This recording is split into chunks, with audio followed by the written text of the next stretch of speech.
I lay still in the sterile white of the Surrey Royal Infirmary, the quiet hum of machines surrounding me like whispers of a world I no longer recognized. A coronary angiogram had left my chest sore, as though a stone had been pressed against my ribs. I was barely awake when my mobile buzzed on the side table. It was a message from James, my son. "Mum, the mortgage is due. 1,500. Please transfer it by the 10th. That was it. "No, how are you, Mum?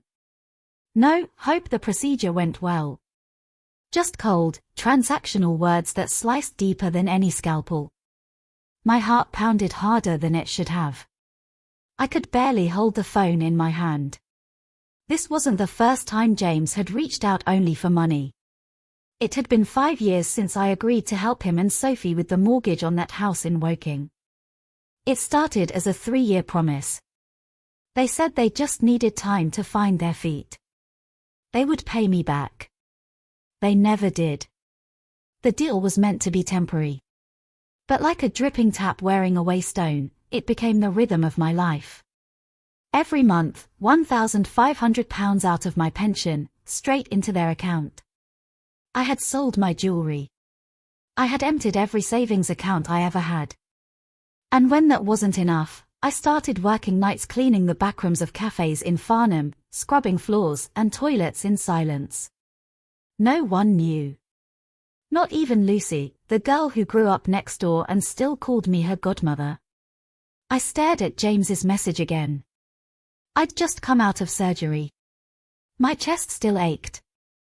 And all he cared about was the mortgage. I wanted to throw the phone across the room. The door opened suddenly, and a nurse appeared with a tray of tablets. I forced a smile, swallowed the pills, and stared at the ceiling. A long crack ran above the fluorescent light, jagged like the fault line forming in my family. I remembered Sophie's voice from years ago. Sweet, syrupy, too smooth. "Margaret, you're the best. We're so lucky to have you. No one else would care this much about James. You're our guardian angel." I was never a guardian angel.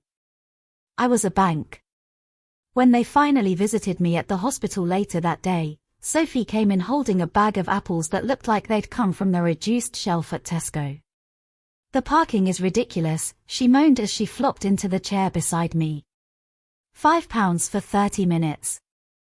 James barely glanced at me. "You feeling better?" he asked, already looking at his phone again. "Mortgage is due next week. Did you sort it?" Sophie jumped in with a sigh. "Margaret, you know things are tight. Oliver's nursery fees just went up again. But the insurance should cover most of this stay, right?" The message was clear. Don't expect help. Don't expect comfort. Just get better quickly and keep paying. James looked up, grinned faintly, then said, "Sophie's got a tough way of putting things, but she means well. Don't forget the mortgage, Mum." I watched them as they chatted to each other more than to me. James swiping through his phone, Sophie glancing around the room as though there might be an envelope stuffed with cash somewhere. Then, just like that, they left. The apples remained untouched on the side table. It wasn't until Lucy arrived later, holding a flask of homemade soup and a quiet worry in her eyes, that I felt human again. She helped me sit up, fed me spoon by spoon, tucked my blanket around me like a daughter would. "Margaret," she whispered. "Did James upset you again?" I said nothing. Some shames are too heavy for words. That night, as I lay in the hospital bed with the curtain drawn around me, I didn't sleep. The ache in my chest wasn't just from the procedure. It was something older. Deeper. A wound layered with years of quiet sacrifice. I stared at the ceiling, counting the hours until morning. By the time the pale light crept through the blinds, my mind was made up.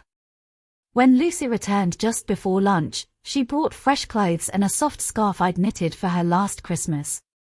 She noticed the silence in my eyes. "You're going home tomorrow, aren't you?" she asked gently. I nodded. Then I said, But not back to how things were.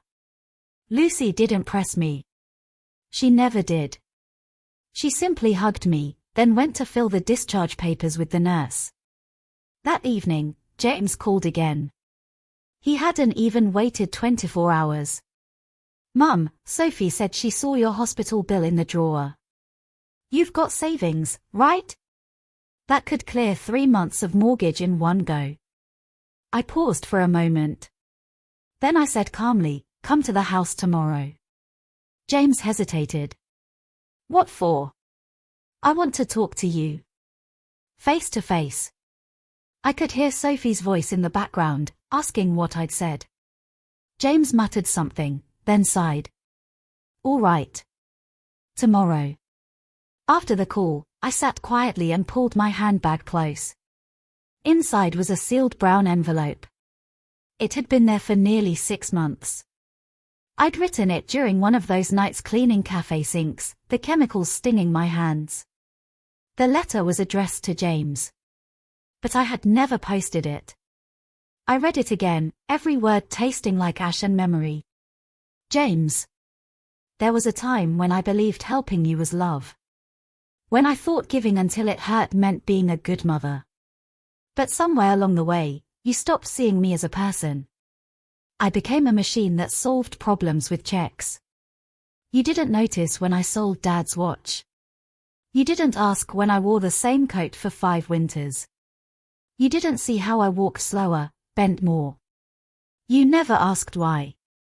And I let it happen." I folded the letter back into the envelope and placed it beside my phone on the side table. I didn't cry. I didn't rage. I simply waited. The next day, Lucy arrived early to take me home. She helped me into her car, chatting softly as we passed the trees lining the hospital road. I didn't respond much. My thoughts were anchored to the ticking clock. Back in my modest semi-detached house in Guildford, everything felt too quiet. The curtains hadn't been drawn since I was admitted. Dust clung to the corners. The air smelt of forgotten things. Lucy tidied up gently, putting on the kettle as she always did. She asked if I wanted her to stay, but I shook my head. "Thank you, love. But this one I need to do alone." She touched my hand. "Call me if it gets too heavy." I nodded. By 3:30, the doorbell rang. James stood there in a crisp jacket, hair slicked back. Sophie wasn't with him. "Mum," he said, stepping inside. "You all right?" I motioned to the sitting room. He looked around briefly, as if surprised by how small everything was. "I haven't been here in ages," he muttered.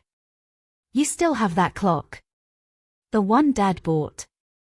I sat across from him and placed the envelope on the coffee table. He glanced at it, frowning. "What's this?" "I wrote it months ago," I said. "Before the surgery. Before the apples. Before everything." He picked it up but didn't open it. I leaned forward slightly. "Do you remember the first time you asked me for money?" James shifted in his seat. "Mum, if this is going to be one of those guilt talks." "No," I said. "It's not about guilt. It's about truth." James didn't open the envelope. He turned it over once, twice, then placed it gently on the table, as if afraid it might explode. "I thought we were past this," he said. "I came because you said you wanted to talk, not to throw old wounds in my face." I didn't answer that. I stood slowly and walked to the cabinet by the fireplace. From it, I retrieved a small, red notebook, faded along the edges, corners curled like old petals. "This," I said, holding it out, "is my ledger." He looked puzzled. "Ledger?" I opened it and handed it to him. Inside were rows and rows of neatly written entries. Dates. Amounts. Reasons. £240 for James's car insurance. £75 for Sophie's prenatal vitamins. £900 for their broken boiler. It went back nearly 20 years. This is every time I said yes, I said quietly. James stared down at the pages, flipping through them slowly. I never asked you to keep track, he muttered. I know, I replied. And I never wanted to. But one night, when I had to choose between buying food or paying your credit card bill, I started writing it down. Not because I wanted to remember, but because I was afraid of forgetting how I got here. He looked up, mouth tight. So what, Mum? You want it all back? Is that it? I shook my head. No, James. I want you to understand. He slumped back in the chair, rubbing his temples. I didn't know you were struggling like that, he mumbled. I thought you liked helping. You never said no. I sat across from him again, my voice steady. Do you remember when I offered to help with the deposit for your first flat? You smiled, hugged me, and said I was your rock. I felt proud. But that was the beginning. After that, you came back again and again. And I thought if I kept giving, maybe you'd come back for me, too. Not for money. For me. James was quiet now, fingers still holding the notebook like it was made of glass. The clock ticked softly in the background. I told Sophie you'd help, he said suddenly. I told her you always come through. I didn't respond to that. I couldn't. He stood up, pacing. Do you know how much pressure that puts on me? He snapped. To feel like I'm failing, knowing you're the only way out. Then don't ask, I said firmly. Learn to stand without leaning on someone who can barely stay upright. He stopped. So this is it. No help. No inheritance. Nothing. I picked up the envelope and handed it to him again. This is your inheritance, James. Not money. Not property. A truth written in ink that you chose not to see. He stared at the envelope, then tucked it into his coat without another word. I should go, he said. I didn't stop him. When the door closed behind him, the silence returned, thick and hollow. Later that evening, I made tea for one. I looked out the kitchen window, past the dying hydrangeas I hadn't tended all summer. Outside, the street was quiet. Inside, the air felt different. Not lighter. Just honest. And sometimes, honesty is heavier than anything else. 2 days later, Sophie came to the house. Alone. I opened the door and found her standing there in a pale blue coat, her arms folded tightly, her face a porcelain mask of calm. Hello, Margaret, she said, as if we were mere acquaintances. I stepped aside without speaking. She walked in, looking around like it was the first time she'd ever noticed the peeling wallpaper or the scuffed floorboards. She sat on the very edge of the sofa, clutching her handbag like a shield. I suppose James told you everything, she began. I suppose he told you something, I replied. She blinked at that, then gave a small, humorless laugh. Right. Well, he's not thrilled, as you might expect. But I didn't come to argue. I nodded. Good. I came because I need to understand what happens next, she said. I paused, then walked to the kitchen. The kettle had already been filled that morning, a strange habit I couldn't shake. I boiled it, made 2 cups of tea, and brought them back, placing one gently in front of her. She didn't touch it. James thinks you're cutting us off, she said. I sat across from her. I'm not cutting you off, Sophie. I'm stepping back. What does that mean? It means I won't be your safety net anymore. Her eyes narrowed. You gave James the money for the first flat. For the car. For the children's nursery fees. You've always been involved. Yes. And somewhere along the way, involvement became expectation. And now, it's a demand. She said nothing for a moment, just stared at her untouched tea. Do you know what it's like, she said quietly, to feel like you're married to a man who never quite became an adult because he never had to? I looked at her carefully. There was no venom in her tone. Only exhaustion. I thought you liked being the hero, she added. I liked being needed, I said honestly. But I don't think any of us knew how much it would cost. Her lip trembled slightly, but she steadied herself. I don't want your money, she said. But I need to know what we're supposed to do now. I reached into the drawer beside me and pulled out a second envelope. This one had her name written in careful script. Inside was a list. Contacts for free legal advice. A note about local support programs. A card for a women's financial independence network. She opened it, read in silence. I'm not abandoning you, I said. But I'm not going to fund silence anymore. If you're both struggling, say it. But if you expect me to fix it, then we are not having the same conversation. Her hand tightened around the envelope. She blinked fast, as if trying to keep something back. Then she stood. Thank you for the tea. You didn't drink it. She managed the faintest smile. But I saw the steam. That's something, isn't it? And with that, she left. I stood by the window after she'd gone. The clouds were heavy, pressing low against the rooftops. Rain threatened but did not fall. The envelope lay on the table, forgotten. No. Not forgotten. Left for later. The days that followed Sophie's visit passed in slow, deliberate quiet. James didn't call. Sophie didn't write. No messages arrived. Not even a missed call to pretend they had tried. But the silence wasn't sharp like it used to be. It had softened somehow, as if the distance was no longer a punishment but a pause. I filled the mornings with pruning the roses.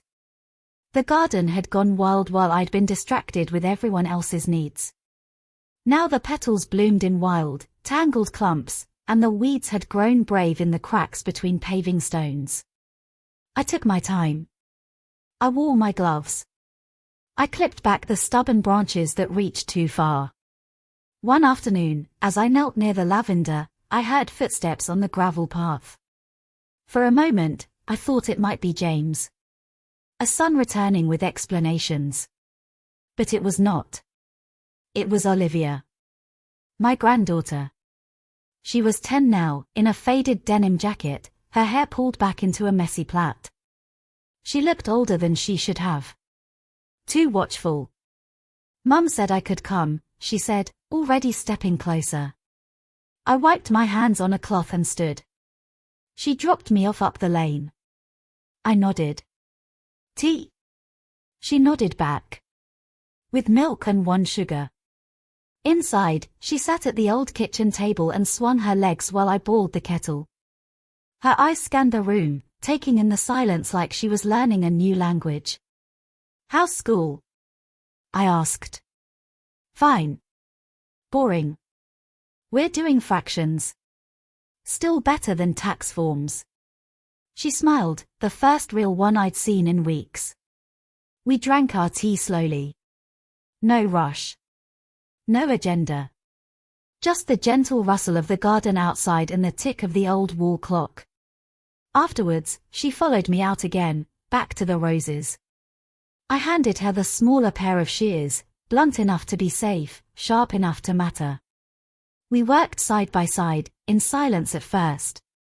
Then she asked, why doesn't Dad like being here anymore? I didn't flinch. I think he doesn't know how to be here without needing something. She thought about that. Mum says he's worried. That you've changed. Have I? She shrugged. You used to say yes to everything. Now you don't. I smiled faintly. Saying yes all the time is a good way to disappear. She clipped a stem, too close to the base, and looked guilty. Oops. Don't worry. It'll grow back stronger. We continued working. The afternoon deepened around us. I realized I didn't need James to understand yet. I didn't need Sophie to apologize. Because Olivia had come. She had followed the garden path. And that, for now, was enough. It was nearly dusk when the envelope appeared again. I had been in the attic, sorting through forgotten boxes, things that once mattered and now only whispered of the past. The air was dry with dust and age, and the sun was low, casting golden streaks through the attic window. That's when I saw it. The letter. The same envelope I had once addressed to James, months ago. The same one I never had the courage to send. It had been hidden beneath a stack of books and an old scarf that still smelled faintly of lavender. But now, someone had written across the front in neat, unfamiliar handwriting. Found in drawer. Thought you might want this. No name. No return address. I turned it over slowly. It was unopened. I sat back on the attic floor and stared at it, heart heavy. I remembered writing it on one of the loneliest nights of winter. When I'd wanted to tell him everything. When I still believed words could fix things. The letter was long. Messy. Honest. Full of things I'd never said out loud. I had told him I forgave him, even when he hadn't asked for it. I had told him I missed him, but I wouldn't chase anymore. I had told him the truth about myself, not the mother he expected, but the woman I'd always been, the one who had stopped apologizing. And yet, I never posted it. Now it had come back to me. A message undelivered. A conversation that never took place. I went downstairs, poured a glass of wine, and sat in the garden, letter in hand. The sky was bruising with evening and the air smelled of damp soil and roses. Sophie arrived just as the stars began to show. She didn't knock. Just let herself in through the side gate and stood there, hands in coat pockets, her face drawn.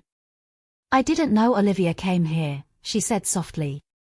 I nodded. She didn't tell me. Not until yesterday. I looked up at her. And did it bother you? She paused. No. It bothered me that she needed to. She stepped forward and sat beside me on the garden bench. I've been trying to keep everything together, she said. For James, for the kids, for myself. And in doing that, I cut you out. I said nothing. I let her speak. I thought I was doing the right thing. But maybe I was just afraid of what I'd find if I stopped pretending everything was fine. I handed her the letter. She looked at it, confused. I wrote it months ago, I said. Meant to send it to James. She turned it over. You never did. I couldn't. I was afraid too. She opened it slowly, eyes scanning the words I no longer remembered by heart. She read in silence. All the while, her shoulders stiffened, then slumped. A tear slid down her cheek, but she didn't wipe it away. When she finished, she folded it carefully, like something sacred. He should read this, she whispered.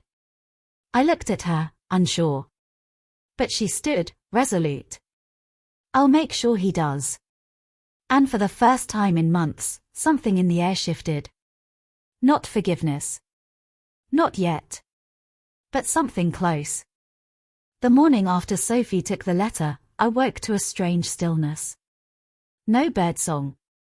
No wind through the trees.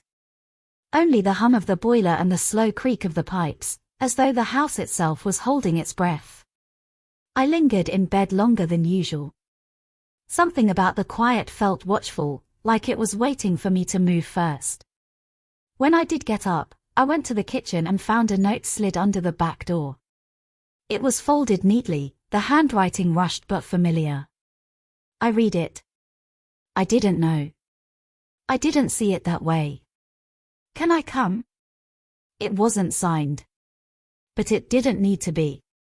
I stared at the words, my chest heavy. I ran my fingers over the paper, almost expecting it to dissolve like mist. He had read it. After months of silence, of sharpness and avoidance, of words twisted by pride or fear, James had read my letter. He hadn't said much. Just enough to make me tremble. I didn't write back. I didn't call him. I simply unlocked the back gate and left it slightly ajar. That evening, I didn't wait by the window. I didn't prepare tea or pace the hallway. I went about my tasks, folding laundry, feeding the cat, watering the rosemary by the sink. It was nearly dark when I heard it. A slow, uncertain step on the gravel path. Then nothing. Then, a voice. Hello. It was him. I turned off the tap and dried my hands slowly. My legs were shaking, but I didn't let them stop me. I walked through the hall, across the garden, and found him standing just outside the gate, hands in his coat pockets, shoulders curled inward. James. Older. Thinner. Grayer at the edges. But still him. He didn't smile. Just looked at me like he wasn't sure I was real. I didn't know what to say, he said finally. After reading it. I nodded, letting the silence settle. I thought I was angry, he continued. But I think I was lost. You weren't who I thought you were. But maybe that was my fault, not yours. He looked down at his feet. I came here because I didn't want Olivia to keep coming for me. I frowned slightly. She wasn't coming for you. He looked up. No. She was coming because you made her feel safe. And he hesitated. I resented that. The air was cool, but I could feel my pulse warm beneath my skin. I didn't want to replace anything, I said. I just wanted to be part of it. He nodded. I see that now. A pause stretched between us. Not awkward, but fragile. Then he said, "Can I come in?" I stepped aside and opened the gate wider. He walked in slowly, as if crossing into something sacred. I closed it behind him, and we stood there in the fading light, two silhouettes surrounded by the scent of rosemary and old memories. We didn't hug. We didn't cry. We just stood. Together, at last. The morning after James returned, the house felt different. There was nothing loud or obvious about the change. But something had shifted in the bones of the place. The air felt lighter. The light lingered longer on the window panes. Even the floorboards creaked with less complaint. James stayed in the guest room that night. We didn't speak much, not about the past. We moved quietly, gently. Like two people relearning how to walk beside one another without stepping on old wounds. He made tea in the morning and set it down in front of me without a word. I sipped it, letting the silence settle between us again.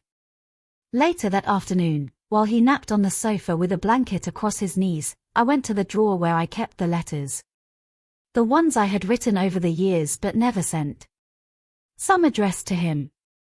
Others to people I'd once called family. One was even for Olivia, though I had never found the courage to give it. I opened the stack. Each envelope was aged. Some were smudged, others crisp but yellowing. And inside, so many words.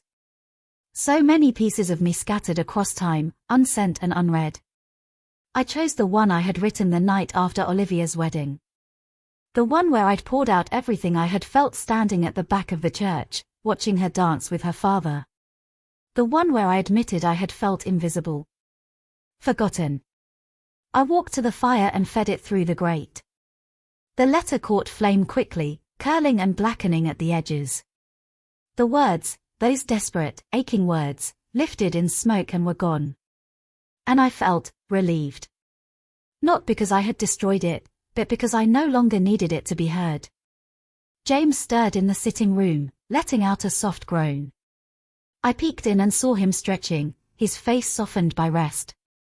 For the first time in years, he looked at peace. That evening, as the rain tapped gently at the windows, we sat by the fire. He held out the letter I had sent, the only one I had sent, and asked, "Did you mean all of this?" "I did," I said. He nodded. "I'm sorry it took me so long." I smiled faintly. Some things take time. He reached for my hand. And I let him. No promises were made. No vows, no resets. Just a quiet understanding that something broken had been noticed. Perhaps even seen. And that was enough. That night, I wrote one last letter. Not to James. Not to Olivia. To myself. I thanked the woman who had waited, who had wept, who had learned to be strong without shouting. I thanked her for being brave enough to hope again. I folded it gently, sealed it, and placed it in the drawer. The one that held no more unsent letters. Just the memory of a silence that had finally been answered.